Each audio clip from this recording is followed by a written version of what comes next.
सुनो जाए क्या okay okay I have recorded है त ल लास्ट आवरमा जुलोजी कसरी पढ्न सकिन्छ भनेर यहाँ सोध्नु भएको छ धेरैले त्यही भएर भन्दैछु जेनरली कसरी पढ्नुस् भने यो रेड लाइन जुन ल्याएको छु मैले रेड लाइन चाहिँ पास हुनको लागि यति जति जुन यो मैले अब भन्छु त्यति यो रेड लाइन जति पढ्यो भने इजिली पास भइन्छ जुलोजीमा अनि यो ब्लू डट तल लेखेको पोइन्टहरुमा चाहिँ पढ्यो भने त्यो अनुसारले पढ्यो भने त्यसमा अझै जुलोजीमा राम्रो पनि गर्न सकिन्छ फर्स्टमा के गर्नुस् भने सधैँ तीनवटा फाइला अथवा फाइलम भनौं generally plural form of phylum is phyla यो तीनवटा फाइला चाहिँ सँगसँगै पढ्नु होला रिक्वेस्ट मेरो कुन कुन फाइलम भने यहाँ टिपी राख्नु सक्नुहुन्छ भने टिपी राख्नुस् प्रोटोजोआ प्लेटिहेल्मिन्थिस र एस्केल्मिन्थिस यो तीनटा यो फाइलमहरु चाहिँ पढिराख्नुस् because they are related with the parasitology topics parasitology topics तपाईले राम्रोसँग तीनटा फाइलमलाई सँगै पढ्नुहुन्छ भने प्यारासाइटिक एडाप्टेसन 5 मार्क्समा आउने क्वेशन 5 into 10 50 मार्क्स तयारी भयो प्याथोजेनेसिस एन्ड सिम्पटम्स फेरि 5 into 10 50 मार्क्सको तयारी भयो जुन चाहिँ आज हामी पढ्दै छौं र कम्पेरेटिभ मोर्फोलोजी यहाँबाट पनि कहिलेकाहीँ क्वेशन सोधिरा हुन्छ 5 मार्क्समा 5 into 10 50 मार्क्सको क्वेशन रेडी भयो त्यसैगरी लाइफ साइकल त एकदम इम्पोर्टेन्ट हो झन् 10 मार्क्समै सोधिरा हुन्छ त्यहाँबाट चाहिँ 10 into 10 100 मार्क्सको नै क्वेशन रेडी भयो त्यही भएर तीनटा फाइलम एकदमै इम्पोर्टेन्ट प्यारासाइटोलोजीको टपिकहरु याद राखिराख्नुस् first one is the protozoa second one is the platyhelminthes and third one is the aschelminthes पढ्ने बेला प्रोटोजोआ पछि पोरिफेरा जिन्दगी नपढ्नु पोरिफेरा पछि सेलेन्ट्रोइडा सिरियली जिन्दगी नपढ्ने प्रोटोजोआ पढ्ने प्रोटोजोआ पछि डाइरेक्ट प्लेटिहेल्मिन्थिस जम्प हान्ने प्लेटिहेल्मिन्थिस पछि डाइरेक्ट एस्केल्मिन्थिस जम्प हान्ने त्यसपछि second point is the comparative study of the organ system of 4 phyla अब यो 4 phyla भित्र के फाइलमहरु पर्छ फेरि म भन्छु है त एनिलिडा टिपी राख्नुस् है एनिलिडा अर्थ्रोपोडा मलुस्का र इकाइनोडर्माटा फेरि आई रिपिट एनिलिडा अर्थ्रोपोडा मलुस्का र इकाइनोडर्माटा यो चारटा टपिकको तपाईले डाइजेस्टिभ सिस्टम हेर्नुस् रेस्पिरेटरी सिस्टम हेर्नुस् र main VVI that is nervous system त हेर्न नबिर्सिनु अनि सँगसँगै रिप्रोडक्टिभ सिस्टम र एक्सक्रिटरी सिस्टम पनि साइडमा राख्दा भयो सर्कुलेटरी सिस्टम चाहिँ त्यति सोध्दैन अथवा सोधेको पनि छैन भन्दा पनि भयो अथवा रियर केस छ है अब त्यसपछि बचेको केही सर्ट क्वेशन एन्सरहरु जुन जस्तै भर्मी कम्पोस्टिङ हुन सक्छ अनि जस्तै अब कोरल रिफको बारेमा हुन सक्छ त्यस्तो बारेको सर्ट टपिकहरु चाहिँ आफै प्रिपेयर गर्न सक्नुहुन्छ त्यो चाहिँ जेनरली अन्ली सानो आइडिया भयो भने तपाईको त्यसबाट स्लोली जानु न भन्दै हुनुहुन्छ के फास्ट भयो हो अलि फास्ट भयो सबैलाई धेरै फास्ट सुपर फास्ट भयो हैन जस्ट टिप्न सक्नु पर्छ हैन फास्टै पढ्न मजा आउँछ नि त टिप्नु न हुन्छ फेरि लामो टपिक छ के त्यही भएर के धेरै फास्ट भयो एकल उडोर्यो त ल म त्यो कम्पेरेटिभ स्टडी भन्यो नि एनिडे आर्थ्रोपोडा मलुस्का र इकाइनोडर्माटा तीनटा फाइलामा टिप्नुस् है त तीनटा फाइलामा चाहिँ प्रोटोजोआ प्लेटिहेल्मिन्थिस एस्केल्मिन्थिस अथवा नेमाटिहेल्मिन्थिस पनि भन्छौं है त प्रोटोजोआ प्लेटिहेल्मिन्थिस अनि त्यसैगरी एस्केल्मिन्थिस यो प्यारासाइटोलोजीको टपिक हो है तीनटा सँगै पढ्नु त्यहाँबाट प्रिपेयर हुन्छ क्वेशन प्यारासाइटिक एडाप्टेसन सोध्छ प्याथोजेनेसिस र सिम्पटम्स सोध्छ अनि कम्पेरेटिभ मोर्फोलोजी पनि त्यहाँबाट पढ्न सक्नुहुन्छ कहिलेकाहीँ सोधिरा हुन्छ लाइफ साइकल त इम्पोर्टेन्टै हो यो तीनटा फाइलमबाट 10 मार्क्समा आउन सक्ने क्वेशन अथवा स्योर आउने भनेको क्वेशन है explain the life cycle pathogenicity prophylaxis त्यति मात्र हो प्रोफाइलैक्सिस भनेको ट्रिटमेन्ट हो ट्रिटमेन्टमा त लेख्न सकिहालिन्छ अनि कम्पेरेटिभ स्टडी अफ अर्गान सिस्टममा इम्पोर्टेन्ट याद राखिराख्नु नर्भस सिस्टम VVI है प्राउन र पाइलाको एउटा न एउटा आइहाल्छ फिक्स क्वेशन हो नर्भस सिस्टम प्राउन र पाइलामा एउटा फिक्स त्यसपछि डाइजेस्टिभ सिस्टम सेकेन्डमा इम्पोर्टेन्समा राख्नु होला नर्भस सिस्टम पछाडी डाइजेस्टिभ सिस्टम आवाज गयो प्राउन र आवाज गयो प्राउन र पाइला ग्लोबोसा भन्नुस् है मेरो नेट स्टेबल छैन त्यही भएर पाइलर प्राउन के पाइलर प्राउन सुनिराख्नु भएको छ अहिले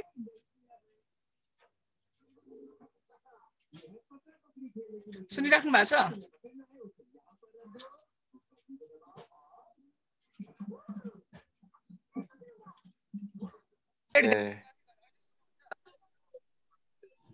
अहिले सुन्नुभयो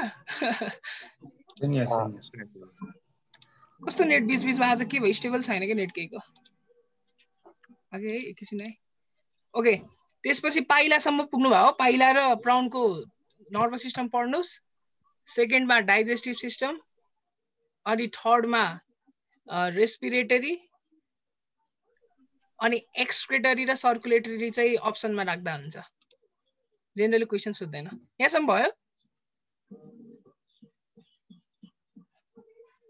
अहिले त सुनिराख्नु भएको होला नि फ्रेन्ड्स? अड्केर आइरहे यार, अड्केर आइरहे। कस्तो अनस्टेबल छ कि नेट? भन।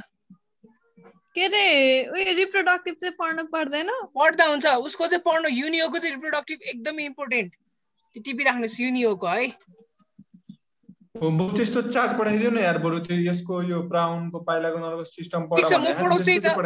यस्तो हो कि मैले म हेरै डेली पढाउनु भ्याउँदिनँ। मैले अस्ति नै भन्छ कि त्यही त मैले यो फर्स्ट आज यो 3 पाइलाको प्याथोजेनेसिस र सिम्पटम्स पढाउँछु। 50 मार्क्स त्यहाँबाट आइहाल्यो।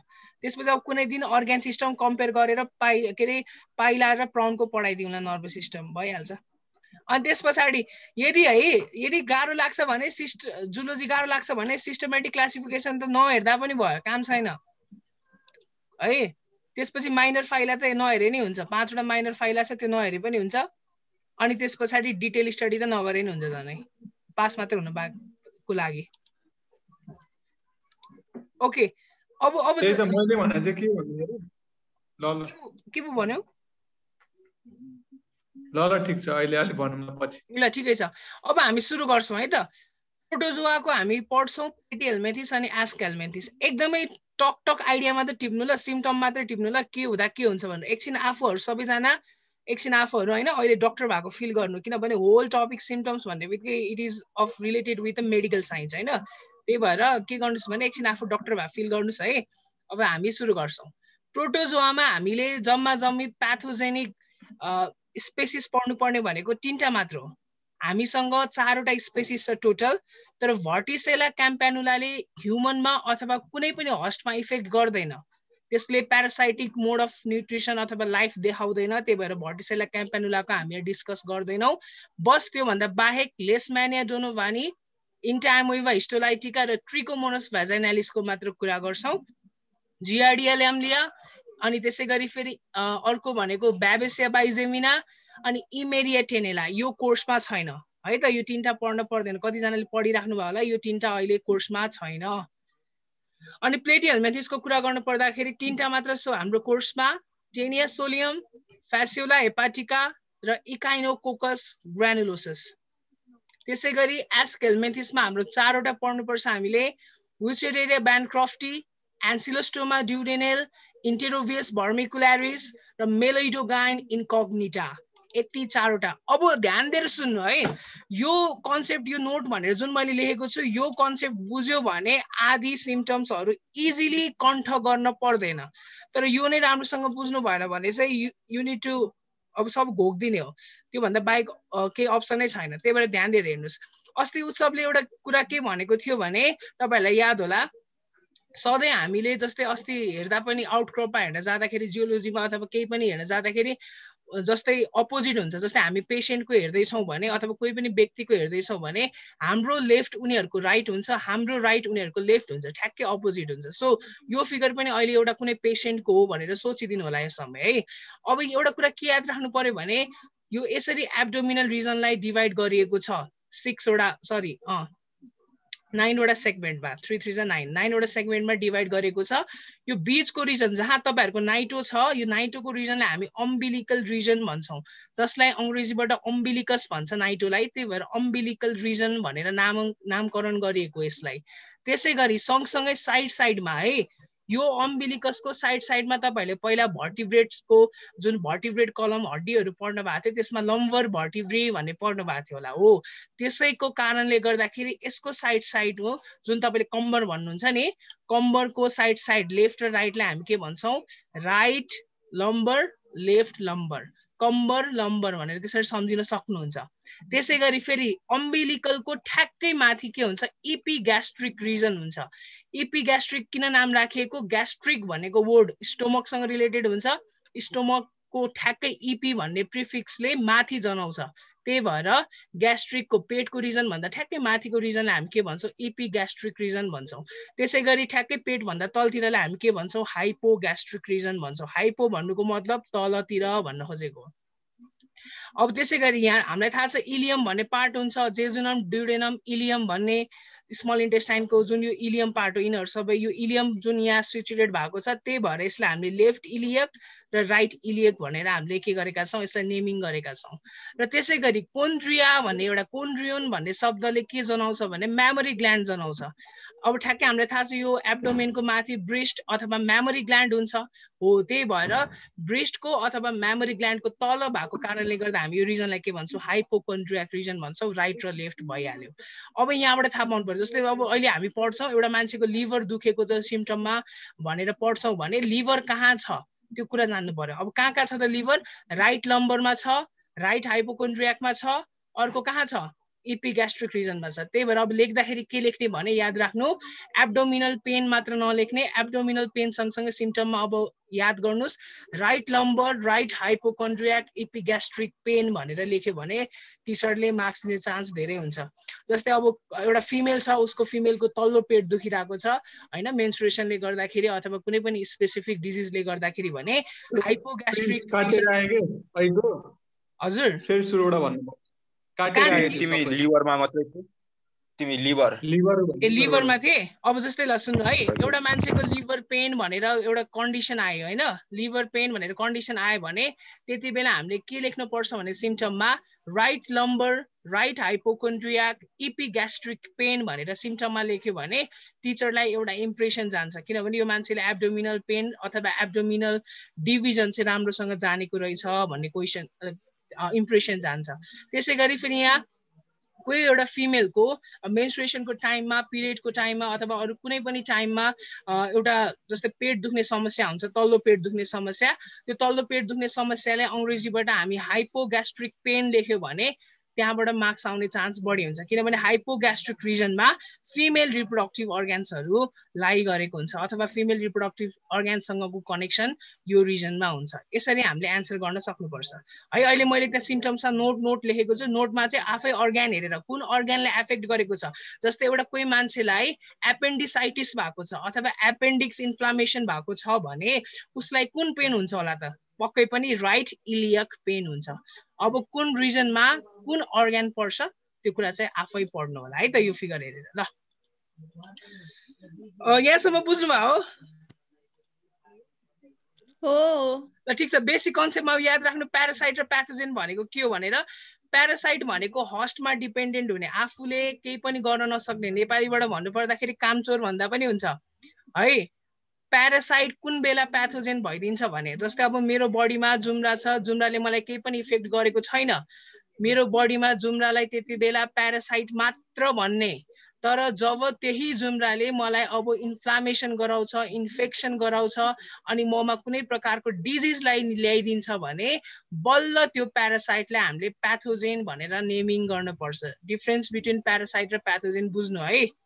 त्यसै गरी इन्फेक्सन इन्फेस्टेसन र इन्फ्लामेसनमा के डिफरेन्स छ याद राख्नुपर्ने कुरा तपाईँहरूले देख्नुभयो होला कुनै एउटा रुखमा धेरै त्यो झुसले किराहरू बसेको देख्नुभयो होला हो, त्यो झुसले किराको जुन त्यो ग्रुप छ त्यसलाई हामीले इन्फेस्टेसन भन्न पर्छ।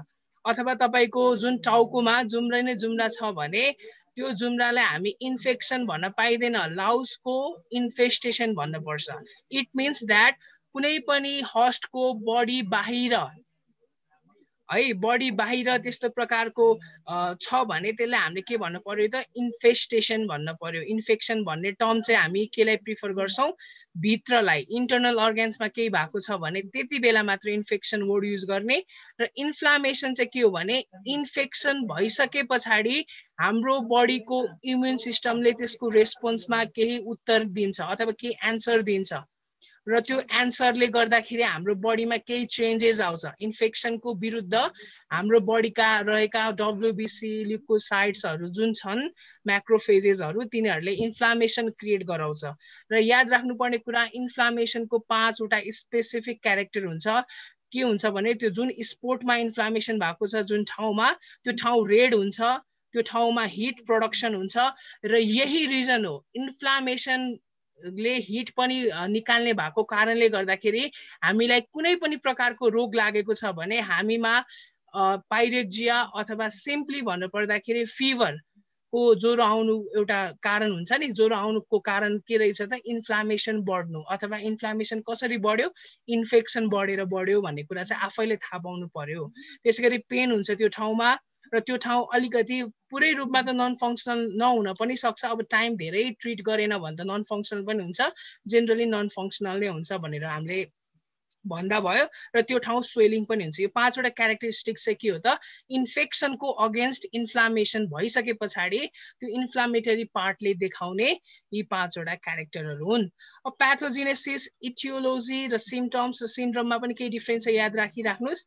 प्याथोजेनेसिस भनेको चाहिँ के हो भने जस्तै यहाँ एक्जाम्पलबाट अहिले म बुझाउँछु जस्तै मेरो स्टोमकमा HCl बढ्यो कुनै एउटा डिजिजले गर्दाखेरि मेरो स्टोमकमा हाइड्रोक्लोरिक एसिडको कन्सन्ट्रेसन बढ्यो भने त्यति बेला त्यो जुन अर्गानिजमले गर्दा बढेको छ त्यो अर्गानिजमले गरेको चिजलाई हामीले प्याथोजेनेसिस भन्नुपर्छ किनभने त्यो अर्गानिजमलाई हामीले के नेमिङ गरेका थियौँ अघि नै प्याथोजेन नेमिङ गरिसकेका थियौँ त्यो प्यारासाइटलाई तर त्यही HCl लेभल बढिसके पछाडि मेडिकल कन्डिसन अथवा बायोलोजिकल साइन्सबाट हामी त्यो टर्म के भन्छौँ ग्यास्ट्राइटिस भन्छौँ हो त्यो ग्यास्ट्राइटिस चाहिँ मेरो के हुन गयो सिम्पटम हुन गयो यसरी बुझ्नु होला है प्याथोजेनेसिस र सिम्पटम अहिलेको लागि यो लेभलको लागि सेम भने तापनि actually they are not same प्याथोजेनले भित्र गरेर के गर्छ त्यो कुरा प्याथोजेनेसिस हो र प्याथोजेनले गरिसके पछाडि हाम्रो शरीरमा के चेन्ज आउँछ एब्नर्मालिटी के आउँछ त्यो चाहिँ सिम्पटम हो र इटियोलोजी भनेको चाहिँ डाक्टरले तपाईले जाने बित्तिकै तपाईको हिस्ट्री सोध्छ त्यो हिस्ट्री सोध्नुको कारण के हो डाक्टरले इटियोलोजी अथवा इसियोलोजीको स्टडी गरेको त्यसको मतलब के हुन सक्ला त जस्तै अब तपाईले एलर्जी भयो भने तपाईले के खानु भएको थियो भन्नुस् त भनेर डाक्टरले स्योर सोध्छ त्यसको मतलब डाक्टरले के कारणले गर्दाखेरि त्यो कजलाई थाहा पाउन खोजेको त्यो कजको स्टडी गर्नेलाई चाहिँ हामीले के भन्छौँ इसियोलोजी भन्छौँ र कलेक्सन अफ सिम्पटम्सलाई नै हामीले के भन्छौँ त सिन्ड्रोम भन्छौँ यदि सिम्पटम एउटा मात्र छैन धेरै भेरियस अमाउन्ट अफ सिम्पटम एउटै पेसेन्टलाई छ भने त्यो पेसेन्टलाई हामीले सिम्पटम्सको भन्दा पनि सिन्ड्रोम वर्डको प्रिफर गर्न सक्छौँ अब यति बुझिसकेपछि कन्सेप्ट बुझिन्छ त्यसपछि हामी सुरु गर्छौँ ल अब याद राख्नुपर्ने कुरा कहिलेकाहीँ सिम्पटम्स सोध्यो भने याद राख्नु है यतिवटा मात्र हाने पनि 5 मार्क्समा 2 सम्म चाहिँ दिन्छ ल म टिचर भएको भए दिन्छु यो सिम्पटम सबैमा मिल्छ ल खुसीको कुरा 10 वटा जति नै हामी पढ्छौँ स्पेसिस सबैमा मिल्छ यो है म्याक्सिमममा फर्स्टमा याद राख्नु सेफेल्जिया हेडेक जुनसुकै रोगमा पनि टाउको नदुख्ने त हुँदैन त्यही भएर यो लेख्दा भयो तर फर्स्टमै नलेख्नु मार्क्स काट्न सक्छ किनभने मार्क्स थोरै दिन सक्छ इम्प्रेसन टिचरलाई नराम्रो पर्न सक्छ त्यसैगरी पाइरेक्जिया फिभर हामी फिभर पनि भन्छौँ त्यसलाई र चिल्स भनेको त्यो काम ज्वरो आउनु भन्छ नि चिसो हुनु ज्वरो आउँदाखेरि काम ज्वरो पनि आउँछ नि त्यसलाई हामी चिल्स भन्छौँ र एब्डोमिनल डिस्कम्फर्ट कुन रिजनमा हुन्छ अघि नोटमा मैले भनिसकेँ त्यसैगरी मेलाइजी पनि हुन्छ मेलाइजे र फ्याटिक एबिलिटी भनेको के हो भने एकदमै अनइजी फिल गर्नु बिरामी हुँदा कसैले पनि इजी फिल गर्दैन हो त्यसलाई नै मेडिकल टर्मबाट मेलाइजी भन्छ र म्याल्जिया भनेको बडी पेन हुनु कोही मान्छे बिरामी भयो भने फुर्तिलो हुँदै मेरो मसल केही पनि भएन हट्टाकट्टा छु भनेर कसैले भन्दैन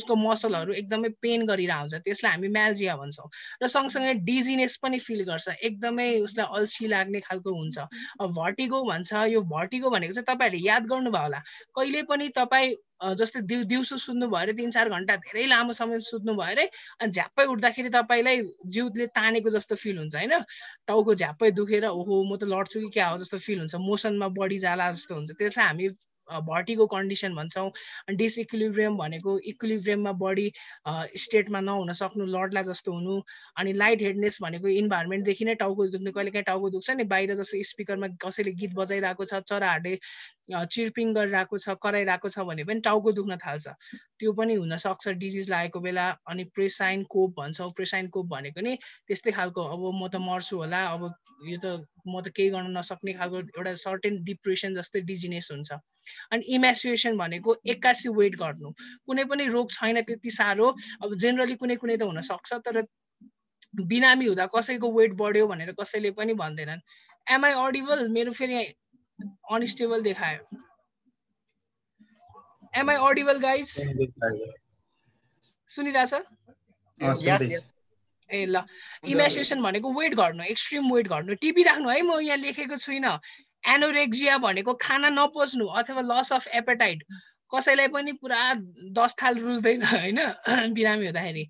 अनि इन्डाइजेसन, खाए पनि खाना के हुन्छ डाइजेस्ट राम्रोसँग हुँदैन.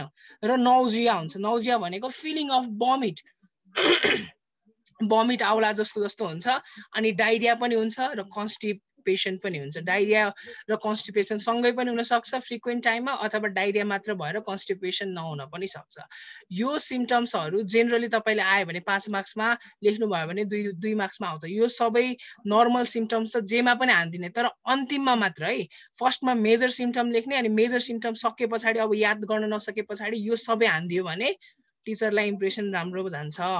ल अब लेशम्यानिया डोनोभानीको सुरु गरौँ. प्रोटोजोआको लेशम्यानिया डोनोभानीको एउटा कुरा के याद राख्नु पर्यो भने यो सफिक्स IASIS अथवा IOSIS हेलमिन्थमा अथवा सिम्पली यो प्रोटोजोआमा जेनरलमा भन्नु पर्दाखेरि प्यारासाइटमा लाग्ने डिजिज, प्यारासाइटमा लाग्ने डिजिजलाई हामी डिनोट गर्ने एउटा नियम छ जुलोजीमा.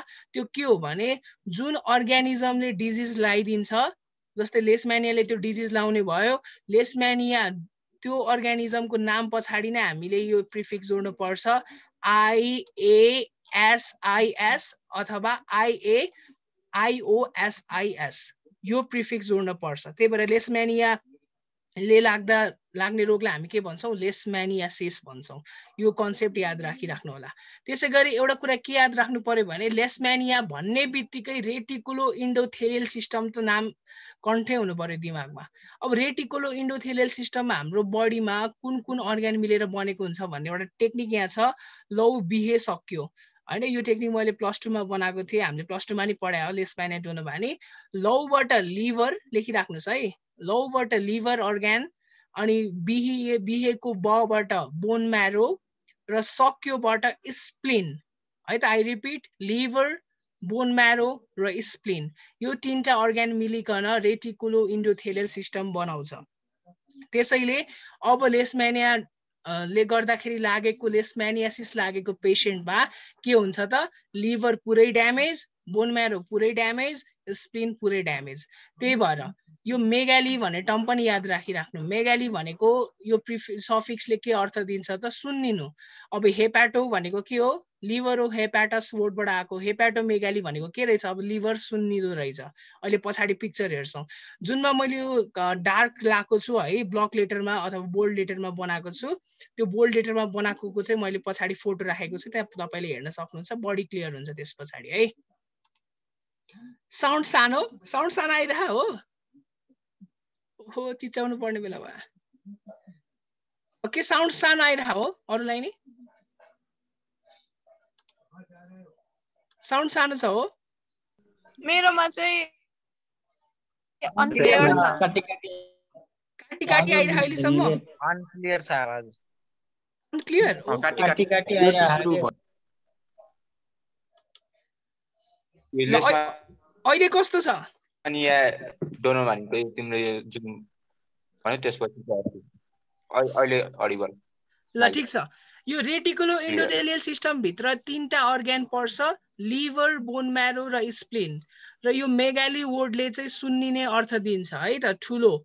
त्यही भएर हेपाटोमेगाली भनेको के हो, इन्लार्जमेन्ट अफ लिभर, र स्प्लिन पनि ठुलो हुने भएको कारणले गर्दाखेरि स्प्लिनोमेगाली भन्ने टर्म युज गर्यो. र बोन म्यारो फेरि नलेख्नुस्, जाँचमा जान्ने भएर बोन म्यारो मेगाली भन्ने वर्ड चाहिँ हुँदैन है, त्यस्तो टर्म हुँदैन. हामी सुन्निनेलाई अर्को टर्ममा मेडिकल टर्मबाट ओइडेमा पनि भन्ने गर्छौँ. त्यही भएर यो कन्डिसनमा चाहिँ के भन्नु पर्यो, बोन म्यारो ओइडेमा भन्न पर्यो. र सँगसँगै एउटा बिर्सिने नहुने कुरा, फर्स्टमा त के लेख्नु पर्यो, इन्फेक्स रेटिकुलो इन्डोथेलियल सिस्टम भन्न पर्यो. सेकेन्ड पोइन्ट भनेको यसले काला अजार लाउँछ.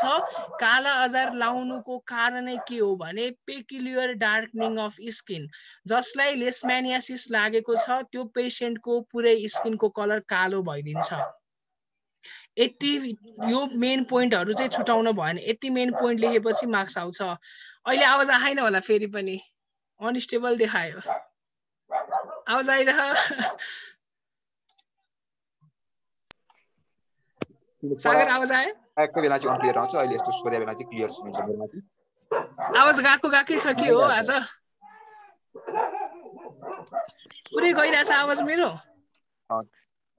बेला अड्किरहेको तिम्रो त्यो रेकर्डिङमा क्लियर होला नि रेकर्डिङ पठाइदिउ न हामीलाई पछि ए ल ठिकै छ ल म कन्टिन्यू गर्छु ल अब हेर्नुस् है पिगमेन्टेड स्किन हुन्छ ड्राई र पिगमेन्टेड स्किन हुन्छ जसलाई हामी जेरोसिस भन्छौँ त्यसैगरी लिम्फ नोडहरू सुन्निन्छ अनि इन्फ्लामेसन हुन्छ जसलाई हामी लिम्फेडेनाइटिस भन्छौँ अनि लिम्फ सुन्निनुलाई हामी लिम्फ नोड सुन्निनुलाई हामी लिम्फ ओइडेमा भन्छौँ अनि लिम्फ भेसलहरू पनि सुन्निन्छ अथवा इन्फ्लामेसन हुन्छ जसलाई हामी लिम्फेन्जाइटिस भन्छौँ र सँगसँगै एनिमिया पनि हुन्छ एनिमिया किन हुन्छ भने स्प्लिनोमेगाली हुन्छ जसले गर्दाखेरि आरबिसी को कमी भइदिन्छ र हाइपोक्जिया कन्डिसनमा पनि गइदिन्छ हाइपोक्जिया भनेको लो अमाउन्ट अफ अक्सिजन हुनु बडीमा है त अनि हायर नम्बर अफ म्याक्रोफेजेस किनभने माइक्रोफेजेस अथवा म्याक्रोफेजेसहरूले के गर्छ अब बडीको इम्युन रेस्पोन्समा लेसमेनिया डोनोभानीलाई मार्न आउँछ जसले गर्दाखेरि बडीमा हामीले चेक गर्यौं भने माइक्रोफेजेसहरूको एकदमै लेभल हाई हुन्छ सँगसँगै ब्रिटल हेयर हुन्छ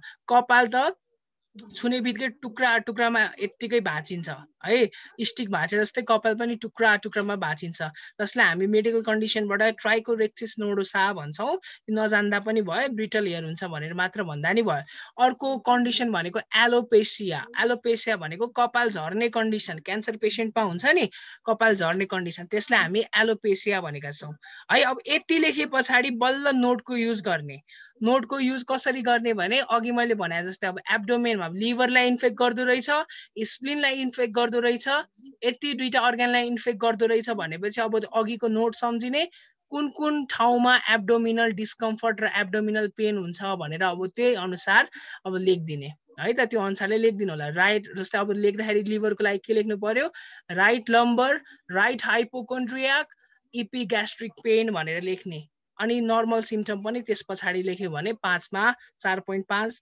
4 सम्म त देलान् ल अब यो पछाडि पिक्चर छ यहाँ हेर्नु त फर्स्ट फिगर हेर्नु त जुन यो एकदमै पेक्युलियर ब्ल्याक स्किन छ यो पेक्युलियर ब्ल्याक स्किन भनेको कसको हो भने कालाजारको सिम्पटम हो अथवा लेसमेनियाले गर्दाखेरि यस्तो फिगर हुन्छ र सेकेन्ड फिगर एलोपेसियाको कपाल झरेको देखिराख्नु भएको छ स्पोटेड ठाउँबाट त्यसैगरी यो हेर्नुस् त यो जुन यो छ फर्स्टको यो एक्सरे यो ट्रिटमेन्ट भन्दा अगाडि यस्तो थियो तर ट्रिटमेन्ट पछाडि हेर्नुस् त अहिले सानो भएर आइदियो यसको मतलब बोन म्यारोहरूको के भइदियो त बोन म्यारो ओइडेमा केसबाट पछाडि के भइदियो अब यो सानो भइदियो आफ्टर ट्रिटमेन्ट अगाडि त यस्तो सेतो सेतो धब्बा छ यसको मतलब बोन म्यारोमा इन्फ्लामेसन बढी भएको हो त्यो अनि सँगसँगै यो पेसेन्टमा हेर्नु यो जसको हात सेतो छ यो सेतो हात भनेको एनेमिक पेसेन्टको जसको रातो रगत अथवा आरबिसी एकदमै कम छ उसको हात यस्तो सेतो खालको देखिन्छ in comparison to normal hand अनि यो पनि के हो त एनेमिक पेसेन्टको हात हो ओके अर्को याद राखिराख्नु हेर्नु है हेपाटोमेगाली राम्रोसँग ध्यान दिएर हेरियो भने जस्तै लिभर अब लिभरको यहाँ अर्ग्यान कहाँ हुन्छ भनेर यसरी मैले बनाएँ नि लिभर यस्तो तरिकाले यहाँ सिचुएटेड भएको हुन्छ अब यो पेसेन्टमा हेर्नु है यो पेसेन्टमा हेपाटोमेगाली लागेको छ ध्यान दिएर हेर्नु भयो भने यो पेसेन्टमा यसरी आएको छ यहाँ सुन्नेको छ यो ठाउँ हो त्यही भएर यो कन्डिसनलाई हामी हेपाटोमेगाली भनेको यो कन्डिसनलाई ध्यान दिएर फोकस गरेर हेर्नु भयो भने लिभरै बाहिर आउला जस्तो फुटेर बाहिर आउला जस्तो भएको छ यो हेपाटोमेगाली कन्डिसन पनि लेसमेनियासिसको एउटा सिम्पटम हो त्यसै गरी इन्टाएमोइबा हिस्टोलाइटिकाको चाहिँ अलिकति लामो छ धेरै नै यसको सिम्पटमहरू याद राख्नुपर्ने कुरा फेरि यसको पनि के हो त एमोभियासिस इयासिस भन्ने सफिक्स त जोड्नु भनेर मैले भनिसकेँ अर्को याद राख्नुपर्ने कुरा नेक्रोसिस भनेको सेल डेथ हो सेलहरू मर्दै जानुलाई हामी नेक्रोसिस भन्छौँ बायोलोजिकल टर्मबाट सँगसँगै याद राख्नु इन्टाएमोइबा हिस्टोलाइटिका यदि तपाईको एब्डोमेनमा प्रेजेन्ट छ भने तपाईको स्टुल एकदमै एसिडिक हुन्छ जसले गर्दाखेरि तपाईको दिशा फ्लस गर्न एकदमै गाह्रो हुन्छ है फ्लस गर्न एकदमै गाह्रो हुन्छ सँगसँगै रेक्टल स्ट्रेनिङ हुन्छ रेक्टल स्ट्रेनिङ भनेको के हो भने दिशा गर्दा एकदमै कन्नु पर्ने के एकदमै साह्रो हैन राम्रोसँग कन्स्टिपेसन हाई भएर पुरा दिशा बाहिर आउनै नसक्ने अनि एकदमै कनेर मात्र दिशा गर्न पर्ने खालको लाई हामी रेक्टल स्ट्रेनिङ भन्छौँ सँगसँगै इन्टेस्टाइनल ग्रिपिङ भनेको त्यसगरी अब त्यो एकदमै प्रेसर लाउनु परे पछाडि के हुन्छ इन्टेस्टाइन पेट दुख्न थाल्छ सँगसँगै अब ब्लडहरू पनि के ब्लडहरू सँगै दिशामा स्वाम्स अफ एमोइबाहरू पनि देख्न सकिन्छ। अब त्यो चाहिँ माइक्रोस्कोपिक एक्जामिनेसनबाट मात्रै देख्न सकिन्छ। सँगसँगै बाउल इरेगुल्यारिटी भनेको के हो भने पेट एकदमै कराइराख्ने र सँगसँगै इन्कम्प्लिट इभ्याकुएसन पनि हुन्छ। इन्कम्प्लिट इभ्याकुएसन भनेको दिशा गरे पनि दिशा गरेको जस्तो फिल नहुने, आधी दिशा त भित्रै छ जस्तो फिल हुने है, कम्प्लिट दिशा गरेको जस्तो फिल नहुनेलाई हामी इन्कम्प्लिट इभ्याकुएसन भन्छौँ। सँगसँगै फ्ल्याटुलेन्स, यसको मतलब के हो? फाट अथवा नर्मल भाषाबाट नेपालीमा भन्नुपर्दा पाद्नु, एकदमै पाद आइराख्छ। यो भनेको एकदमै ग्यास भित्र भरेको कारणले गर्दाखेरि फ्ल्याटुलेन्सको समस्या हुन सक्छ। यो भयो एमोइबिक डिसेन्ट्री भित्रको सिम्टम्स मात्र। अब मेजर सिम्टम, अब यो घरमा हुने सिम्टम अगाडि नर्मल फेजको सिम्टम हो इन्टाएमोइबा हिस्टोलाइटिकाको, तर पछि अब चेकअप गरेन, चेकअप नगरिसके पछाडि यसले ठुलो रूप लिन्छ जसलाई हामी एब्सेसेस भन्छौँ। एब्सेसेसलाई कन्ठ गर्ने एउटा ट्रिक छ जोली एलएलबी। जोली एलएलबी भन्ने त फिल्म पनि हेर्नु भएको होला अक्षय कुमारको। यसमा चाहिँ याद राख्नुपर्ने अब के को एब्सेस हुन्छ भने लिभरको हुन्छ, एउटा लिभरको हुन्छ, अर्को लङ्सको हुन्छ, अर्को ब्रेनको हुन्छ। यो तीनटाको एब्सेसेसहरू हुन्छ है त। अब एउटा कुरा के याद राख्नु पर्यो भने यो लेसन भन्ने टर्म चाहिँ बायोलोजीमा धेरै युज भइरहेको देख्नु भयो होला। लेसनको मिनिङ के हो भने सिम्पली बुझ्नु पर्दाखेरि घाउ हो, जसलाई हामी वुन्ड पनि भन्छौँ। जब हामी वुन्डलाई राम्रोसँग ट्रिट गर्दैनौँ त्यसले अर्को रूप लिन्छ जसलाई हामी एब्सेसेस भन्छौँ। एब्सेसेस भनेको तपाईँले अब सिम्पल तरिकाले कसरी सम्झिन सक्नुहुन्छ भने त्यो पिप आउने घाउ हुन्छ नि, जुनबाट व्हाइट पस र रगत निस्किन्छ नि, तपाईँलाई नि आएको होला, पिलो आउनु भन्छ नि, हो पिलो is one type of abscesses. अनि त्यो पिलोहरूलाई पनि राम्रोसँग ट्रिट गरेन भने अथवा त्यस्तो घाउहरूलाई पनि राम्रोसँग ट्रिट गरेन भने त्यसले अर्को रूप लिन्छ जसलाई हामी अल्सर अथवा ट्युमर भन्छौँ। र जब हामी अल्सर र ट्युमरलाई राम्रोसँग चेकअप गर्दैनौँ यसले ठुलो रूप लिन्छ जसलाई हामी क्यान्सर पनि भन्छौँ। त्यही भएर यसरी लेसनदेखि वुन्डदेखि एब्सेसेस अनि अल्सर, ट्युमर, त्यसपछि क्यान्सर। त्यही भएर हामीले राम्रोसँग यो एब्सेसेसलाई नै इन्टाएमोइबा हिस्टोलाइटिकाको बेला राम्रोसँग चेक गरेनौँ भने पेसेन्टको डेथ हुन सक्ने चान्स पनि हुन्छ। अब के हुन सक्छ त? एमोइबिक हेपाटाइटिस हुन सक्छ। यसको मतलब इन्फ्लामेसन अफ लिभर हुन्छ। सँगसँगै निमोनिया पनि हुन सक्छ, एमोइबिक निमोनिया। र एमोइबिक निमोनिया लागेको पेसेन्टमा के भइदिन्छ भने खकारबाट होइन, खकार फाल्दाखेरि ब्राउन कलरको म्युकस निक्लिन्छ। त्यो एउटा सिम्टम हो एमोइबिक निमोनिया अन्तर्गत के भित्र पर्ने त? इन्टाएमोइबियासिस भित्र पर्ने। सँगसँगै ब्रेनको ट्युमर पनि हुन सक्छ र त्यसलाई अपरेसन गरेर फाल्न अति जरुरी देखिन्छ पछि। र नन डिसेन्ट्रिक इन्फेक्सनमा चाहिँ त्यो एब्डोमिनल डिस्कम्फर्ट नोटमा मिलाएर लेख्नु होला र नर्मल सिम्टम्स लेखिदिनु होला। सो यही हो figure. First one is the हेर्न सक्नुहुन्छ यो एब्सेसेस हो। यसरी हेर्नुहोस् त, एब्सेसेस फर्मेसन भइसक्यो, यो ब्रेनको एब्सेसेस हेर्नु त, फर्स्ट वान, सेकेन्ड वान, यी थर्ड वान। अनि यो बच्चाको टाउको हेर्नुहोस् कति ठुलो, बिकज यहाँभित्र एब्सेसेस भरेको छ। यसको साइडमा सिटी स्क्यान गरेको यो फोटो हेर्न सक्नुहुन्छ। सिटी स्क्यान गरेको फोटोमा यो एक ठाउँमा एब्सेसेस छ, यो एक ठाउँमा छ, यो एक ठाउँमा छ। हेर्नुहोस् त, तीनटा एब्सेसेसले भरिएको छ, यत्रो ठुलो टाउको भएको छ यो बच्चाको। अनि सँगसँगै लङ्समा पनि यस्तो खालको एब्सेसेस देखिन्छ। र प्रपर टाइममा ट्रिटमेन्ट गरेन भने यो इन्टाएमोइबियासिसले मान्छेलाई मार्न पनि सक्छ। एमोबिक डिसेन्ट्रीको सिम्टमसम्म ठिकै हो, त्योभन्दा बढी भयो भने मान्छे मर्छ। यो ब्रेनमा यसरी एब्सेसेस भयो, यो लङ्सको एब्सेसेस भयो, सँगसँगै यसरी ब्राउन खालको खकारमा यस्तो म्युकस पनि बाक्लो खालको निस्किन्छ। कोभिड पेसेन्टमा पनि यस्तो ब्राउन खालको निस्किने गर्दछ है त, कोभिड पेसेन्ट लागेको मान्छेमा पनि। अब ट्रिकोमोनस भ्याजानालिसको याद राख्नु, फेरि यसलाई पनि हामीले टर्म रिफर गर्नु पर्यो यसको इन्फेक्सनलाई, ट्रिकोमोनियासिस। IASIS नै जोडिदिने के को पछाडि, जसले इन्फेक्ट गर्छ त्यो अर्गानिजमको पछाडि। अब यसले के गर्छ? स्क्वामस इपिथेलियमलाई एकदमै इन्फेक्ट गर्छ। र एउटा कुरा के याद राख्नु पर्यो भने cystine protease, lactic acid, acetic acid जस्ता एसिडिक कन्टेन्टको एकदमै हाई गरिदिन्छ। भेजाइना भित्र, जसले गर्दाखेरि भजाइना फ्लुइड जुन भजाइनल फ्लुइड छ त्यसको pH लाई एकदमै हाई बनाइदिन्छ, सरी लो बनाइदिन्छ, द्याट मिन्स एसिडिक बनाइदिन्छ र शरीरको ग्लाइकोजेन लेभललाई पनि यसले डिस्टर्ब गरिदिन्छ, जसले गर्दाखेरि पेटिकियल ह्यामरेज देखिन्छ। पेटिकल ह्यामरेज भनेको कस्तो कन्डिसन अहिले हामी पछाडि फोटोमा हेर्छौँ, र भेजाइनल डिस्क्वामेसन पनि भइदिन्छ। डिस्क्वामेसन भनेको तपाईहरुकोसँग भएको होला कहिलेकाहीँ हातहरुबाट पुरा त्यो पुरानो स्किनहरु तपाईहरुको सेड अफ हुन्छ हैन, पुरानो स्किनहरु निस्किदै जान्छ अनि त्यसलाई हामी के भन्छौं त डिस्क्वामेसन भन्छौं। सँगसँगै चिकन लाइक इपिथेलियम हुन्छ, कुखुराको मुख भित्रको जस्तो इपिथेलियम भइदिन्छ। अनि सँगसँगै मेलमा चाहिँ युरेथ्राइटिस, युरेथ्राको इन्फेक्सन, एपिडिडाइमाइटिस, एपिडिडाइमाइटिसको इन्फेक्सन अनि प्रोस्टाटाइटिस अथवा सिम्पली प्रोस्टेट ग्ल्यान्डको इन्फेक्सन हुन सक्छ मेलको केसमा चाहिँ। अब याद राख्नुपर्ने कुरा यो प्युराइटिस भन्ने शब्द आउने बित्तिकै यसले मेडिकल टर्मबाट इचिङ भन्ने वर्डसँग रिलेसन राख्छ भन्ने कुरा याद राख्नु। भजाइनाको वरिपरि इन्फ्लेमेसन हुन्छ जसले गर्दाखेरि भजाइनाको वरिपरि चिलाउँछ, यो समस्या हुन सक्छ फिमेलमा। सँगसँगै फिमेलको जुन भजाइनल डिस्चार्ज हुनुपर्ने भजाइनल डिस्चार्जको कलरमा एकदमै ग्रीन र येल्लोइश चेन्ज आइदिन्छ अनि जसले गर्दाखेरि एकदमै फाउल स्मेलिङ पनि आउँछ भजाइनल डिस्चार्जमा। र सँगसँगै थर्ड पोइन्ट डिसयुरिया।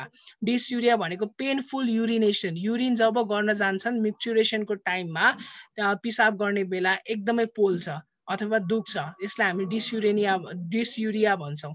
सँगसँगै डिस्पौरिनिया भनेको चाहिँ सेक्सुअल इन्टरकोर्सको बेला एकदमै पेनफुल हुन्छ।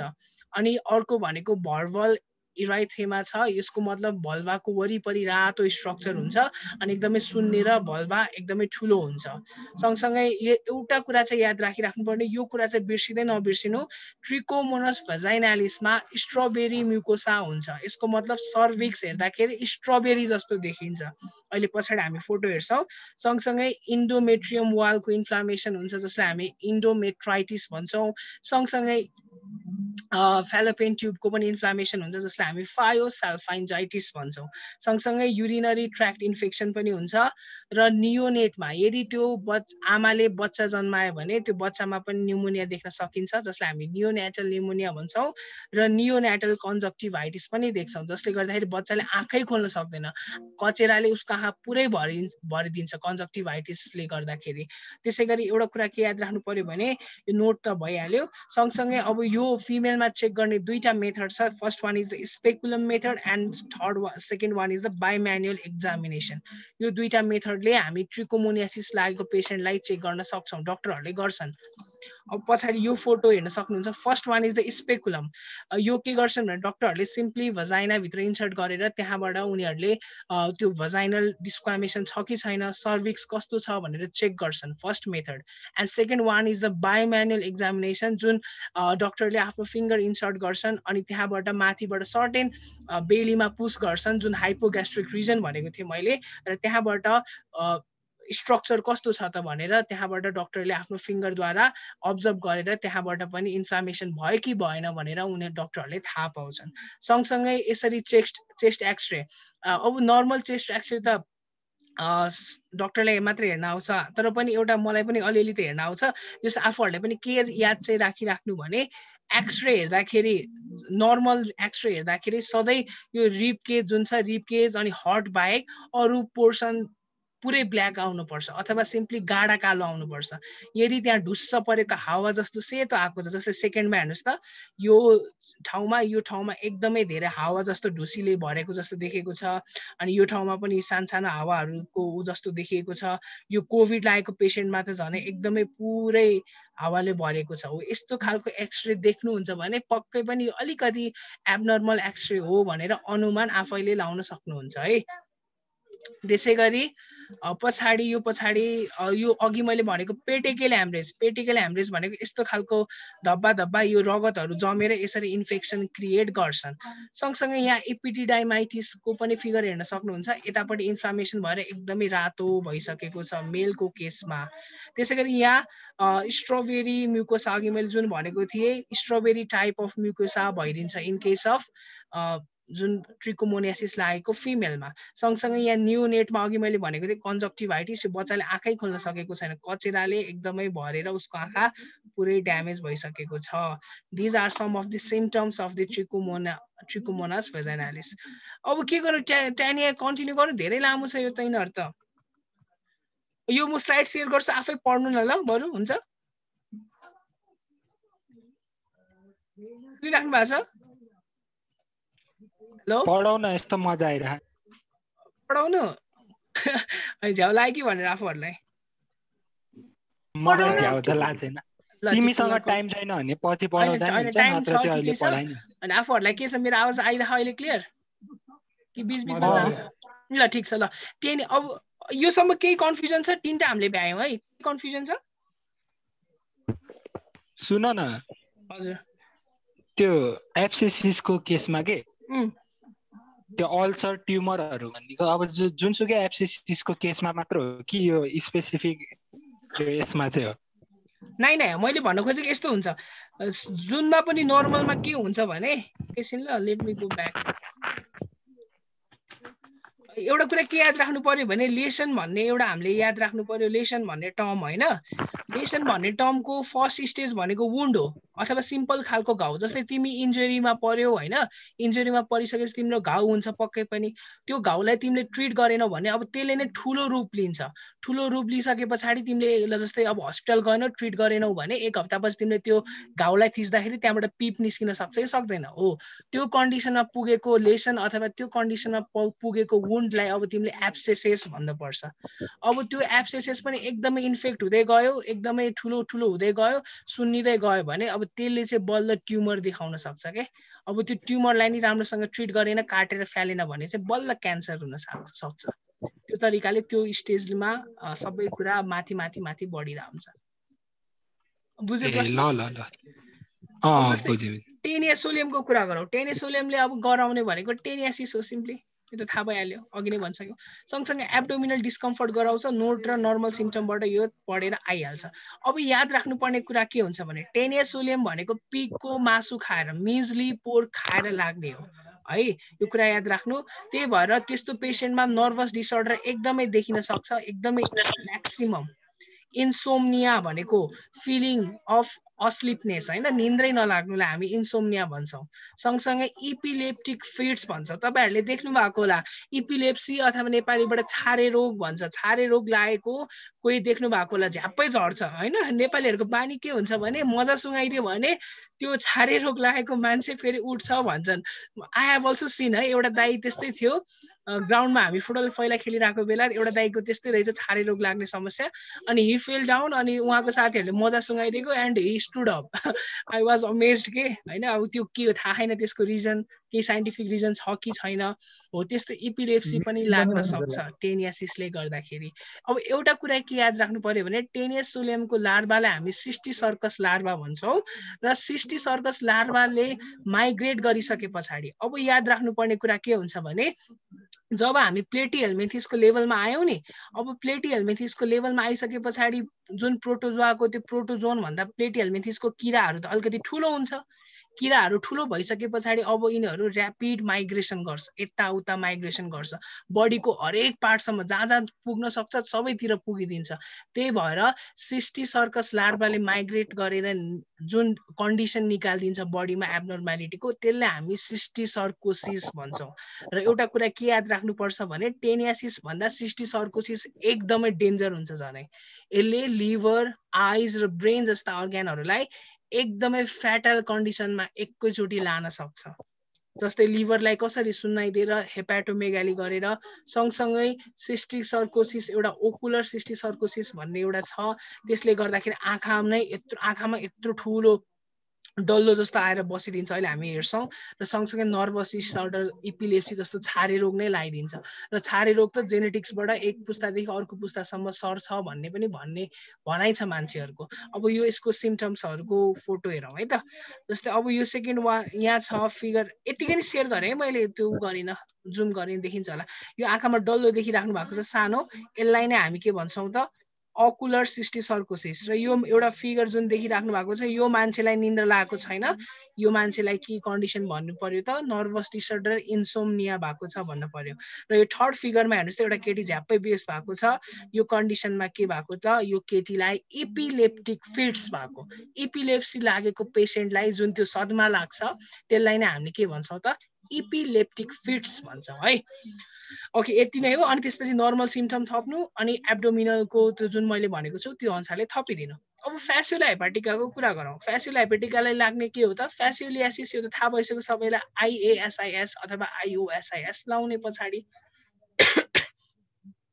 अब यसले देखाउँछ हेपाटाइटिस हेपाटाइटिस भनेको सिम्पली इन्फ्लामेसन अफ लिभर हेर्नुस् है यहाँ सबैमा एउटा कम्पेरेटिभ स्टडी गर्दाखेरि म्याक्सिमममा के रहेछ त लिभरको इन्फ्लामेसन भइरहेको रहेछ र यसमा एउटा थप एक्स्ट्रा के पनि हुन्छ भने बाइल डक्टको इन्फ्लामेसन पनि हुन्छ बाइल डक्ट र हामीले सिम्पली याद राख्नु पर्यो बाइल डक्टको जुन जाने पाइप हुन्छ त्यो ग्याल ब्ल्याडरमा पनि मिसेको हुन्छ जसलाई हामी नेपालीबाट पित्त थैली पनि भन्ने गर्छौँ अनि त्यसै गरी कुखुरा काट्दाखेरि त्यो पित्त चाहिँ काटेर फाल्छ नि त हैन कुखुरा काटेर घरमा बनाउनु भएको छ भने त्यो पित्त थैलीको झोल मिस्यो भने त्यो बाइल जुस मिस्यो भने तरकारी पुरै तितो हुन्छ भन्छन् नि हो त्यसै गरी हाम्रो ह्युमन हस्ट हामी भइसके पछाडि सरी हामी हैन सिप भइसके पछाडि त्यो सिपको भित्र जुन बाइल डक्ट छ त्यो बाइल डक्टको जुन बाइल जुस छ अब त्यो थिकनिङ हुन थाल्छ एकदमै इन्फ्लामेसन भएपछि त्यो बाक्लो हुन थाल्छ जसले गर्दाखेरि क्याल्सिफिकेसन प्रोसेस हुन्छ जसले गर्दाखेरि त्यो क्याल्सिफिकेसन भइसके पछाडि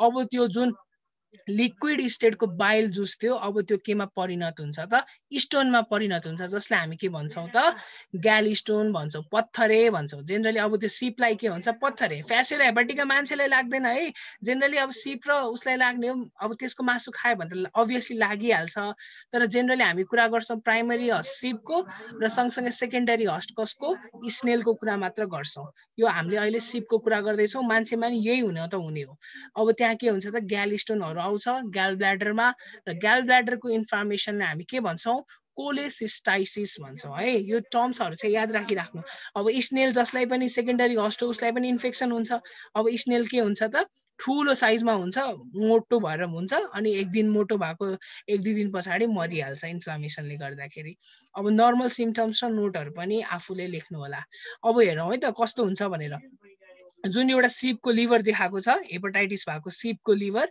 यस्तो खालको लिभरसम्म भइदिन्छ जस इन्फ्लामेसनले गर्दाखेरि र सँगसँगै यो बाइल जुस हेर्नु त बाइल जुस यहाँबाट आउने भएको कारणले गर्दाखेरि बाइल जुसहरू अब लिक्विफाइड स्टेटको बाइल जुसहरू सोलिडिफिकेसन हुन्छ अनि यो गेडा गेडा यसरी स्टोनहरू निक्लिन्छ जसले गर्दाखेरि ब्लकेज हुन्छ ब्लकेज गरे पछाडि पत्थरे हुन्छ र पत्थरे अपरेसन गरेर मात्र निकाल्न सकिन्छ अपरेसन भन्दा नि अहिले त न्यू मेथड आएको छ प्याट फुटाइदिन्छ औस भित्र छिराइदिन्छ मेसिन अनि भित्रको प्याट्ट फुटाइदिन्छ अनि प्याट्ट फुटाइसकेपछि निकालिदिन्छ एउटा कुरा के पनि याद राख्नु पर्यो भने पत्थरे मान्छेमा तीनटा ठाउँमा मात्र हुन्छ है यो कुरा नि याद राखिराख्नु एउटा त पित्त थैलीमा हुन्छ ग्याल ब्ल्याडर जुन हामीले भन्यौं सेकेन्ड कहाँ हुन्छ भने त्यो मूत्र थैली पनि भन्छौं जसले हामी युरिनरी ब्ल्याडर पनि भन्छौं त्यहाँ हुन्छ र थर्ड हुन्छ कहाँ किडनीमा मात्र हुन्छ यो तीनटा ठाउँमा चाहिँ के हुन्छ त सिम्पली स्टोन फर्मेसन हुन्छ पत्थरे फर्मेसन हुन्छ अब इकाइनोकोकस ग्रानुलोसस यसले गर्दा लाग्नेलाई हामी के भन्छौं इकाइनोकोक्सोसिस भन्छौं है इकाइनोकोकोसिस भन्छौं अलिकति प्रोनाउन्स गर्न अप्ठ्यारो छ अब यहाँ आफै बुझ्नु यसको एउटा के हुन्छ भने हाइड्याटिड सिस्ट भन्ने हुन्छ अब जुन ठाउँमा बुचरी अथवा जुन स्लटर हाउसमा जाने गएर हेर्नु भयो भने यो इकाइनोकोकस ग्रानुलोससले इन्फेक्ट गरेको एनिमलको मिटमा हाइड्याटिड सिस्ट पाउनुहुन्छ यत्रो डल्लो डल्लो मोटो मोटो खालको हुन्छ अहिले फिगरमा हेर्छौं त्यो मासु मान्छेले खायो भने अब मान्छेमा नि के लाग्छ त इकाइनोकोकोसिस लाग्न सक्छ अब त्यसको सिम्पटमहरु के हुन्छ भने लिभरको स्वेलिङ हुन्छ जहाँ पनि लिभर हेर्नु त एकदमै डेन्जरमा छ सँगसँगै ब्लडी स्पुटम यसको मतलब खकारमा एकदमै रगत आउँछ सँगसँगै चेस्ट पेन हुन्छ एकदमै छाती दुख्छ जसले गर्दाखेरि श्वास हुन्छ सास लेकै गर्न पर्छ जसलाई हामी डिस्पनिया भन्छौं मेडिकल टर्मबाट सँगसँगै एकदमै लहरे खोकी जस्तै खोकी आकै हुन्छ ट्युबरक्लोसिसमा आको जस्तै सँगसँगै एलर्जिक रियाक्सन हुन्छ त्यो सिस्ट हाम्रो भित्र फर्मेसन भएको सिस्ट अब केही गरेर औषधि खादा पड्क्यो भने त्यसले यति नमिठो एलर्जी दिन्छ यु क्यानट थिङ्क होइन त्यो अन्तिम कन्डिसनको एलर्जी जस्तै रियाक्सन दिन्छ जसले हामी एनाफाइल्याक्सिस भन्छौँ मेडिकल कन्डिसनबाट। अनि नर्मल सिम्टम र नोट पनि तपाईँले यहाँ अझै थपेर लेख्न सक्नुहुन्छ। अब हामी यो पछाडिको फिगर हेरौँ, यो पछाडिको फिगरमा एकदमै छ। फर्स्ट वानको फिगरमा यहाँ के छ भने यसरी ब्लडी स्पुटम खकारमा रगत यसरी आउँछ र हेर्नुहोस् त यो फिगरमा यो पछाडि ढाडमा यस्तो खालको एलर्जी आएको छ जसलाई हामी एनाफाइल्याक्सिस भन्छौँ। र सँगसँगै यहाँ हामी यो सिस्ट यो यिनीहरू सानो सबै सिस्ट हो। यस्तो खालको मासु तपाईँ किन्न जाँदाखेरि देख्नुभयो भने नल्याउनु होला घरमा, because it may consist the hydrated cyst of simply भन्नु पर्दाखेरि इकाइनोकोकस ग्रानुलोसस को हाइड्रेटेड सिस्ट हुन सक्छ, जसले गर्दाखेरि त्यो खानु भयो भने तपाईले के लाग्न सक्छ, इकाइनोकोकोसिस लाग्न सक्छ। त्यही भएर मासु किन्दा पनि एकदमै राम्रोसँग किन्नु होला। अब कुरा गरौँ वुचेरिया ब्यान्क्रफ्टी। वुचेरिया ब्यान्क्रफ्टी हामीसँग एकदमै फ्यामिलियर छ, जसले हामी हात्ती पाइले गराउने अर्गानिजमको रूपमा प्याथोजेनको रूपमा पनि हामीले चिन्न सक्छौँ। वुचेरियासिस पनि भन्न सकियो, सँगसँगै फिलेरियासिस पनि भन्न सकियो, गो भिगन ओके, अनि फिलेरियासिस पनि भन्न सकियो र इलिफेन्टियासिस पनि भन्न सकियो। इलिफेन्टियासिस किन भनेको हात्तीको जत्रो खुट्टा भएर, फिलेरियासिस किन भनेको फिलेरियल वोम यसको नाम अर्को नाम भएको कारणले गर्दाखेरि। र यसले जेनरली इफेक्ट गर्ने भनेको लिम्फ नोड र लिम्फ भेसलमा हो। त्यही भएर लिम्फलाई सुन्नाइदिन्छ, लिम्फ नोडहरूलाई जसलाई हामी लिम्फाडेनोप्याथी भन्छौँ अनि लिम्फ ओइडेमा पनि भन्छौँ। सँगसँगै लिम्फेन्जाइटिस भन्छौँ। लिम्फेन्जाइटिस भनेको चाहिँ त्यो लिम्फ भेसल जुन नसाहरू छ लिम्फलाई सर्कुलेट गर्ने पुरै त्यसलाई ड्यामेज गरिदिन्छ अनि बाहिरै देखिन्छ, नसामा पुरा रातो भएर आउँछ, यस्तो खालको इन्फ्लामेसन गरिदिन्छ। त्यही भएर यहाँ रेड स्ट्रिक्स अन्डर द स्किन भने यो पछाडिको फोटोमा हामी हेर्छौँ है त। अनि ट्युमर लाइक पनि बडी सोलिडिटीहरू भइदिन्छ एफेक्टेड पार्टमा। र एकदमै इम्पोर्टेन्ट याद राख्नुपर्ने कुरा हाइड्रोसिल। हाइड्रोसिल भनेको जुन टेस्टिसको पछाडि एउटा फ्लुइड हुन्छ, त्यो फ्लुइड एकुमुलेसनलाई हामी हाइड्रोसिल भन्छौँ। याद राख्नुपर्ने कुरा अरू एक्स्ट्रा कुरा पनि भनिदिइहालौँ, जब केटा मान्छेहरू बुढा हुँदै जान्छन् अथवा हजुरहरूको पनि हजुरबुवाहरू हुनुहुन्छ भने हाइड्रोसिल र प्रोस्टेटाइटिस अथवा प्रोस्टेट ग्ल्यान्डको जुन क्यान्सरको समस्या म्याक्सिमम मेलमा हुन सक्ने चान्स हो है। हाइड्रोसिल र प्रोस्टेटिक क्यान्सर यो दुईटा चिज एकदमै मेल म्याच्योर मेलमा एज पुगिसकेका मेलहरूमा एकदमै लाग्न सक्ने रोग हो। अनि लिम्फेटिक फिलेरियासिस भनेको त अघि नै भनिसके, लिम्फ नोडलाई इन्फेक्सन गर्ने फिलेरियल वोमले भएको कारणले गर्दाखेरि लिम्फेटिक फिलेरियासिस भनेको नोट्स र नर्मल सिम्टम आफै मिलाएर लेख्नु होला। अब यो पछाडिको फोटो हेरौँ है त। यो पछाडिको फोटोमा हेर्नुहोस् त, टेस्टिसको नर्मल साइज, जुन यो नर्मल साइजको टेस्टिस हो, हाइड्रोसिल एकदमै राम्रो कन्ट्रोल अमाउन्टमा छ। यहाँ त एकदमै ठुलो भइसकेको चाहिँ फ्लुइड हो, यसलाई नै हाइड्रोसिल भन्छ। यति पेनफुल हुन्छ रे यो, मेरो एउटा अङ्कल बाजे हुनुहुन्थ्यो, उहाँलाई पनि लागेको थियो। यति पेनफुल हुन्छ कि if you touch around your genitals होइन, it will give much pain sensation रे, के त्यति साह्रो एकदम पेनफुल हुन्छ अरे। अनि यो फिगरमा एउटा फिमेल देख्न सक्नुहुन्छ जसलाई हात्ती पाइले लागेर खुट्टा नै यत्रो हात नै यत्रो पाखुराहरू भएको। र सँगसँगै लिम्फेन्जाइटिस, यहाँ हेर्नु त रेड स्ट्रिक अन स्किन भनेको थियो नि, यो लिम्फ जुन यो लिम्फ भेसल छ, यो लिम्फ भेसलको पुरा बाहिर नै देखिने तरिकाले यो रातो भएर आइदिन्छ, इन्फ्लामेसन भएर आइदिन्छ। अनि यस्तो खालको इन्फेक्सन पनि हुन सक्छ बाहिर स्किन बाहिर नै। So wuchereriasis is also a danger disease है त। टाइममा ट्रिटमेन्ट पाएन भने पेसेन्ट मर्न सक्छ। अर्को छ नेमाटोहेल्मिन्थिसको एन्सिलोस्टोमा ड्युडेनेल। यसले गर्दा लाग्नेलाई हामी के भन्छौँ, एन्सिलोस्टोमियासिस भन्छौँ। र यसले के गर्छ भने यसको नाम हुकम हो। हुकम भइसके पछाडि यो वोम नै भित्र छिर्दिन्छ, पुरा भित्र जान खोज्छ, त्यसले गर्दाखेरि क्रिपिङ इरप्सन हुन्छ। यो टर्म चाहिँ जाँचमा लेख्नु होला सकेसम्म। क्रिपिङ इरप्सन हुन्छ, सँगसँगै स्किन लेसन हुन्छ। लेसन भनेको अघि नै बुझिसक्नु भयो। त्यसै गरी प्रोटिन एकदमै कमी भइदिन्छ बडीमा अनि एनेमिक हुन्छ, पेसेन्ट एनेमिया लाग्छ। सँगसँगै हेमरेज पनि हुनसक्छ। हेमरेज भनेको कुनै पनि इन्जुरी पछि, जस्तै इन्जुरी भयो, इन्जुरी भइसके पछाडि ब्लड एकदमै बगिरहेको छ, तर ब्लड अब सकिन लागेको बेला त्यो ब्लडहरू क्लट हुन सक्ने म्याक्सिमम चान्स हुन्छ। हो त्यो क्लटिङ भइसके पछाडि त्यसले ढिका बनाइदिन्छ, जसलाई हामी मेडिकल टर्मबाट हेमरेज भन्छौँ है। त्यही भएर एकदमै छिटो सर्जरी गर्नुपर्छ। यदि एक्सिडेन्ट एकदमै भास्ट छ, ब्लड सप्लाई एकदमै बगेको देखिएको छ भने हेमरेज हुन सक्ने चान्स हाई हुन्छ। हामी पनि आफै स्टुडेन्टहरू कन्सर्न भएर त्यति बेला चाहिँ हेल्प गर्न सक्नुपर्छ। अनि लिकोसाइड पनि एकदमै चुइन्छ, जसले गर्दाखेरि WBC को लेभलै कम भइदिन्छ। जस्तै यो फिगरमा हेर्न सक्नुहुन्छ, हेर्नु त, यो वोम यसरी वोम यहाँ भित्र गएर यसरी यो यसलाई नै हामी के भन्छौँ त क्रिपिङ इरप्सन भन्छौँ। यसो गरेर यहाँ भित्र गएर पुरा स्किनलाई इरप्ट गरिदिन्छ, भित्र क्रिप गर्न खोज्छ है यो तरिकाले। सँगसँगै यहाँ मैले अघि भने यो नर्मल खालको एउटा सपोज अर्ग्यान हो भने यो अर्ग्यान के भएको हो ह्यामरेज भएको अर्ग्यान हो। यसरी ब्लडहरू क्लट भएर भित्र नै बसिदिन्छ, जसले गर्दाखेरि ब्लड सप्लाई राम्रोसँग हुन दिँदैन र मान्छेको मृत्यु हुन सक्छ ठाउँको ठाउँ। अर्को छ इन्टेरोभियस भर्मिक्युलारिस। इन्टेरोभियस भर्मिक्युलारिसको अर्को नाम अक्जुरिस भर्मिक्युलारिस पनि हो। अक्जुरिस किन राखिएको भने यसले रिप्रोडक्सन गर्नलाई अक्सिजन चाहिन्छ, याद राख्नु एउटा कुरा। यसले इन्टेरोबिएसिस लगाउँछ र प्रियुराइटिस पेरिएनी भन्ने चाहिँ एउटा मेडिकल टर्म। यसको मतलब पेरिएनल रिजनतिर एकदमै चिलाउँछ। प्रियुराइटिस भन्ने बित्तिकै के हो त अघि नै मैले भन्छ इचिङ हो, मेडिकल टर्मबाट ट्रिकोमोनास भ्याजानालिसमा पनि थियो। पेरिएनल रिजन भने अब कुन रिजन अहिले म भन्छु। सँगसँगै इस्चिम्याटस कन्डिसन अफ स्किनसम्म पुग्छ। यो कन्डिसन भने कस्तो हो, रातो हुन्छ स्किन, इचिङ हुन्छ र त्यहाँबाट पिप जस्ता विभिन्न प्रकारका कम्पोनेन्ट्सहरू पनि बाहिर निस्किन्छ। त्यसलाई हामी इस्चिम्याटस कन्डिसन अफ स्किन भन्छौँ। र फायोसाल्फान्जाइटिस पनि हुन्छ होइन, इन्फ्लामेसन अफ फ्यालोपियन ट्युबहरू पनि। सँगसँगै नक्चर्नल इन्युरिसिस भन्छौँ। यसको मतलब बच्चामा सबैलाई भएको कुरा हो यो है। नक्चर्नल इन्युरिसिस भनेको ओछ्यानमै राति मुती दिने। ठुलो मान्छे भए पनि इन्टेरोभियस भर्मिक्युलारिसले गर्दा इन्टेरोभियसिस लागेको छ भने राति ओछ्यानमै मुती दिन्छ, किनभने उसको इन्भोलुन्टरी कन्ट्रोलहरू सबै त्यो उसले ड्यामेज गरिदिइसक्छ। अनि सँगसँगै एपेन्डिसाइटिस हुने पनि 2% जस्तो केसहरू देखिएको छ। अब बाँकी रहेको नोट र नर्मल सिम्टम्स आफै लेख्नु होला। अब हेरौँ है त, पेरिएनल रिजन भनेको के हो भने जुन यो हाम्रो पछाडिको यो रिजन छ एनसको रिजन र यो जुन यो भल्भा फिमेलको भल्भा देखाइरहेको छ यो बिचको ग्याप है, यो बिचको ग्याप चाहे मेलमा होस् चाहे फिमेलमा होस् हो, यो ग्यापलाई नै हामी पेरिएनल रिजन भन्छौँ।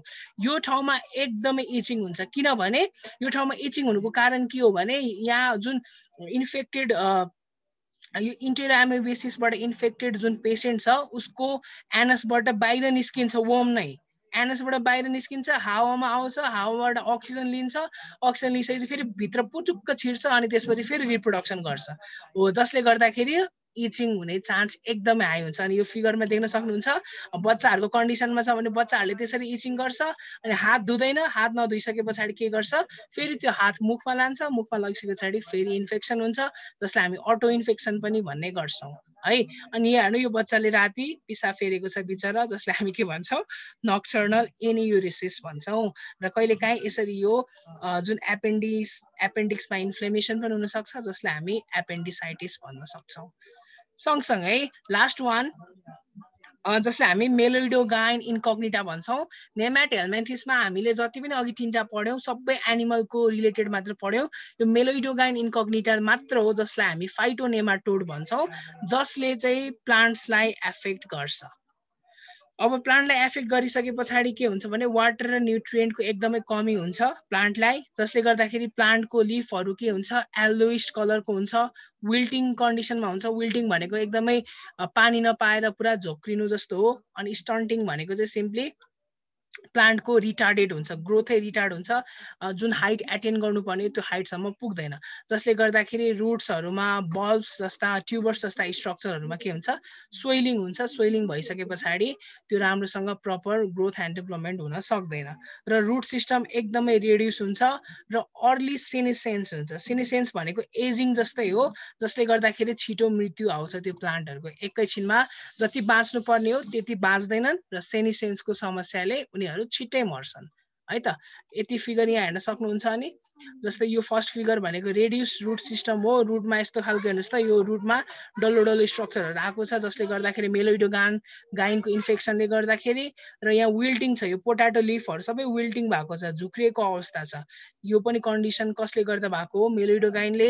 सँगसँगै यस्तो खालको पहेँलो भइदिन्छ लिप्सहरू, यो पनि कसले गर्दा हो त मेलोइडोगाइन इन्कग्निटाले गर्दा हो। सो यसरी हामीले सिम्टम्सहरू रिलेट गरेर लेख्न सक्छौँ। र यति लेखिसके पछाडि जति मैले आज भने यति लेख्यो भने मार्क्स आउँछ डङ्की डङ, 5 मा 3.5 4सम्म चाहिँ आउँछ होला। ल thank you so much guys. सुनिरहेको थियो? ल अब मैले त्यहाँ सेभ चाहिँ गरेको छु, रेकर्ड गरेको छु, पछि पठाउँला। 1 घन्टा 5 minute. Oh my god. Busy छ कति आज नेट त्यस्तै छ कि स्टेबल